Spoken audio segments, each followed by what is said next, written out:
Bonjour, c'est Jérôme du blog des Golf. Je suis ravi pour vous recevoir, de vous recevoir pour ce premier cours. Dans le guide que vous avez reçu, le guide gratuit, vous avez vu que le premier conseil que je vous donnais pour baisser votre index en dessous de 18 était de ne jamais arriver sur le parcours sans avoir défini une stratégie. Alors cette stratégie, vous allez me dire comment est-ce que je fais pour la définir, quels sont les outils que je peux utiliser. Les pros, ils ont de l'argent, ils ont du temps, etc. Effectivement, mais il y a des outils gratuits et je vais vous faire découvrir ces outils gratuits qui vont vous permettre de préparer votre parcours depuis chez vous, sur des parcours que vous connaissez déjà un peu. Pour préparer un parcours sans le connaître, ça va être plus compliqué. Le site que je vais vous présenter s'appelle Yardage. Yardage, en fait, c'est un site gratuit qui reprend pas mal de parcours. Voilà, vous allez sur bastock.fr/yardage et vous allez tomber sur ce site, vous allez sur éditeur de parcours.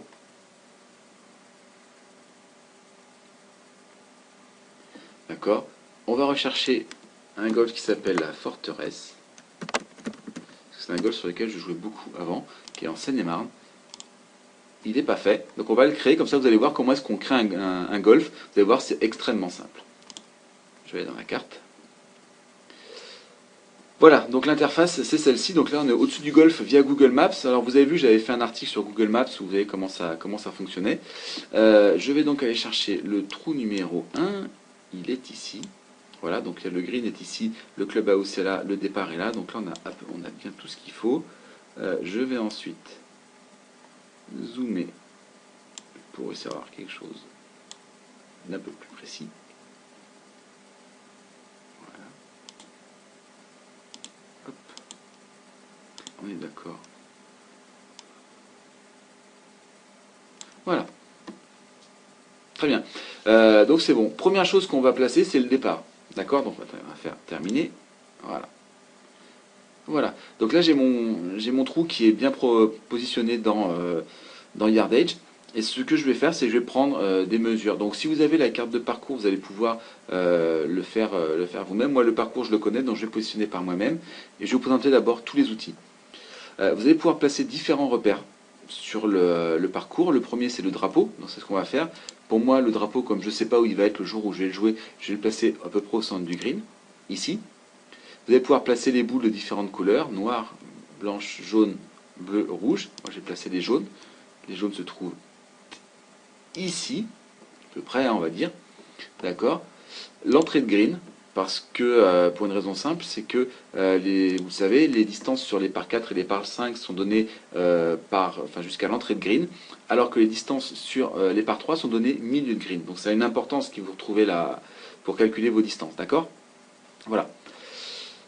Maintenant, là, on va vraiment aborder la partie stratégie. Ce que je veux réussir à faire pour le coup qui va arriver sur le green, ce que je veux réussir à faire, c'est avoir un coup plein. Donc un pitch wedge, un fer 9 ou un fer 8, peut-être un sandwich, mais j'évite parce que c'est pas un club que je maîtrise beaucoup en approche. Donc un pitch wedge, un fer 9 ou un fer 8 complet. Pourquoi complet? Parce que je sais parfaitement comment est-ce qu'on fait pour faire un pitch wedge de 70 mètres. Le problème, c'est que je ne suis pas sûr de savoir faire un pitch wedge de 72 ou 68 mètres. Je vais faire à peu près. Alors qu'un plein coup, globalement, mes pleins coups font toujours les mêmes longueurs quand ils sont bien tapés. Alors qu'un trois quarts de coup, un demi-coup, il peut très bien varier alors que je l'ai très bien tapé parce que je ne vais pas avoir forcément le feeling, je ne suis pas un professionnel, d'accord? Donc en tant qu'amateur, je vais jouer simple et je me dis, il faut que je fasse un plein pitching wedge ou un plein fer 9. Ma distance de pitch wedge et de fer 9, je la connais. En pitch wedge, je fais 100 mètres. D'accord. Donc je vais me simplifier la vie. Je veux que ma balle termine sa course à 100 mètres du milieu du green. Pas de l'entrée, parce que je veux pas que ma balle reste courte, je veux qu'elle soit au milieu du green. D'accord. Là, ce qui est très bien avec ce logiciel, c'est que je vais facilement réussir à le calculer. Vous voyez qu'ici on a plusieurs outils avec la possibilité de calculer des segments, mais ici vous avez la possibilité de faire un cercle. Donc je vais faire un cercle. Et là, je vais utiliser ici l'origine. Donc en l'occurrence, c'est bien le drapeau. Je vais mettre une couleur, on va dire du vert, d'accord. Et je vais aller chercher ma longueur de 100 mètres. Donc peu importe où je vais cliquer, puisque de toute façon ça part de l'origine du drapeau. 100 mètres du drapeau, la balle se trouverait ici. Voilà, donc là on est à 100 mètres, on a bien à 100 mètres du drapeau, donc c'est l'endroit idéal où je voudrais que ma balle s'arrête. malheureusement, malheureusement, je ne sais pas faire des balles idéales, donc je vais aller un peu plus loin. Ici, on a un autre outil qui est encore plus intéressant, c'est l'outil cône. L'outil cône, il va nous donner les longueurs par tranche de 20 mètres à partir de 100 mètres de distance. Toujours pareil, je vais le faire depuis l'origine, le drapeau. Donc je vais tirer mon, hop, mon cône. Je vais le centrer sur le centre du ferret pour ne pas me prendre la tête sur la réussite. On va mettre un peu plus par là, on va dire, voilà, 150 mètres. Et je vais jusqu'à 150 mètres parce que j'estime que je ne jouerai jamais plus d'un fer 5 pour approcher ce green, parce que sinon ça veut dire que j'ai raté mon départ. D'accord? Donc voilà, je vais enlever le cercle à 100 mètres qui ne me sert plus. Et voilà, je sais que je veux que ma balle arrive entre la ligne des 100 mètres et la ligne des 120 mètres. Donc qu'est-ce que je vais faire maintenant? En réalité, je vais faire une chose très simple. Je vais me demander quel est le club qu'il faut que je tape, quelle est la longueur qu'il faut que je fasse pour que ma balle se termine là. Je vais faire la même chose dans l'autre sens en fait. Donc je vais prendre le même outil, le cône. Je ne vais pas prendre l'origine drapeau, je vais prendre l'origine boule jaune. Et je vais ici venir déposer. Alors on ne va pas le faire comme ça parce que ce n'est pas la bonne couleur, on va le faire en jaune. Ici, hop. Donc en jaune. Et je vais venir, on va dire, jusqu'à 180 mètres. D'accord? Je pourrais aller plus loin, je pourrais aller jusqu'à 200 mètres. Jusqu'à 200 mètres, il calcule. Au-delà de 200 mètres, en fait, il n'y a plus de tranche. Donc on va aller jusqu'à 200 mètres, histoire de dire qu'on utilise bien. Vous voyez que je m'arrange pour que mon trait borde le bunker. On ne pas d'important, je me suis raté d'un mètre, c'est pas grave. Voilà, donc ma zone, elle est ici. Ma zone idéale de jeu, elle est là. Elle se situe donc entre à peu près 150 mètres et 170 mètres du départ, pour me retrouver entre 100 et 120 mètres du point d'arrivée. Pour moi, je connais le trou, donc je sais qu'il est en descente, ça veut dire que je vais jouer certainement un fer 5 ou un petit bois 5. D'accord? Donc, mon club, il est décidé. D'accord? Je vais jouer, on va dire, un bois 5, pas trop appuyé, parce que c'est le premier coup, j'ai pas envie de prendre du risque, je vais faire un coup très très simple. Une autre fonctionnalité qui est très intéressante sur ce logiciel, c'est que vous avez la possibilité de tirer des lignes. Donc, je vais prendre une ligne depuis mon départ, donc là je vais l'aligner à peu près, hein. Par contre là il ne s'ancre pas, et je vais venir chercher ici un point significatif qui va me permettre de facilement retrouver ce que je pourrais facilement retrouver sur le parcours. En général c'est des arbres, c'est des bords de bunker, c'est des drapeaux, c'est de l'eau, des choses comme ça. Ici j'ai quelque chose qui est vraiment pas mal, j'ai la pointe de ce bosquet, vous voyez ici on a un bosquet en forme de flèche, et la pointe elle est plutôt dans mon axe de jeu. Donc voilà, la stratégie commence vraiment à se dessiner. Je vais donc aligner mon bois 5 sur la pointe du bosquet, qui est situé à gauche du fairway, sur un fer 5 ou un bois 5. Alors après c'est pareil, c'est au feeling. Hein. Là, la stratégie, à un moment donné, il faut mettre du feeling, on ne peut pas le faire automatiquement. Pour me retrouver dans cette zone idéale, entre 140 et 170 mètres, pour pouvoir jouer mon plein coup de wedge. Donc là, j'ai vraiment fait, ma stratégie, elle est définie. Il y a ensuite d'autres choses qui vont m'intéresser sur le parcours et on va les tracer maintenant. On va prendre une autre couleur, on va prendre du bleu, par exemple, j'aime bien le bleu, et je vais tracer des longueurs.